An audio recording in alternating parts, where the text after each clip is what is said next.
Why would we transfer a cue? So let's do these last two slides. Let's take a step back from problem behavior and let's make this easy. Let's go.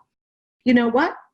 I'm in class with some beginners. I'm doing a beginner clicker training class, a marker-based class, and I want to talk about cue transfer. And I'm going to give my students the recipe to do that.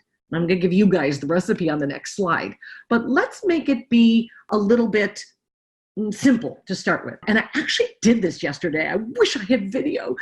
Oh, it was just too amazing to watch this young Ridgeback, a year-old Ridgeback, doing this silly version of a cue transfer. I'll give you the recipe on the next page, and how quickly she understood it in a context that was no pressure. We're just going to do it in a goofy way. So let's talk about why you would transfer a cue other than what we're focusing on in this webinar today, about applying it to triggers, to situations in which the dog is upset. So there's a few reasons. We might go, oh, we like the flexibility of switching from a verbal cue to a gesture, or vice versa, right? There's all kinds of situations we'd want to be able to switch from a verbal to a word, verbal to a gesture, or the other way around. An example that comes to mind is you have a senior dog who you think is starting to go deaf, right? Your verbal cues aren't going to be as useful, so you're going to transfer those functional cues onto a gesture while she still has some hearing. Lots of other reasons you might do it too, but let's just review. You want to add more green lights, more cues, more reinforcement opportunities to a behavior that's useful.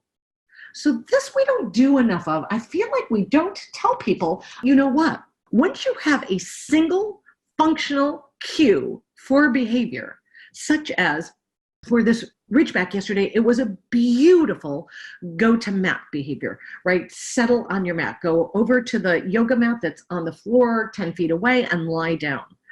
She has the behavior beautifully, because my client has been studying with one of my colleagues, Molly Timko, a Karen Pryor graduate, and you're going to see Molly and her dog as one of our case studies here. So I'm standing on the shoulders of giants here, that the dog already has a beautiful behavior and a functional cue.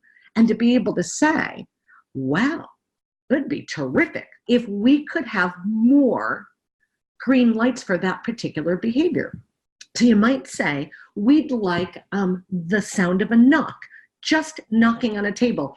I was going to do it on the table I'm sitting at right now, but I am boarding right now my clients' two Bichons who are sound asleep.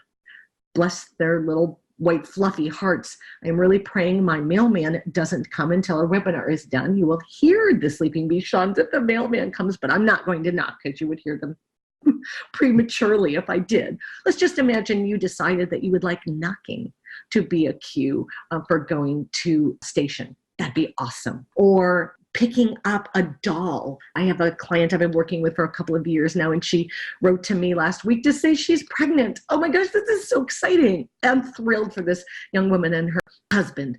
But she has a dog who has a history of some difficulty in situations that are new. So of course, we're going to be doing some of this cue transfer to baby-related stimuli, right? Okay, we know this.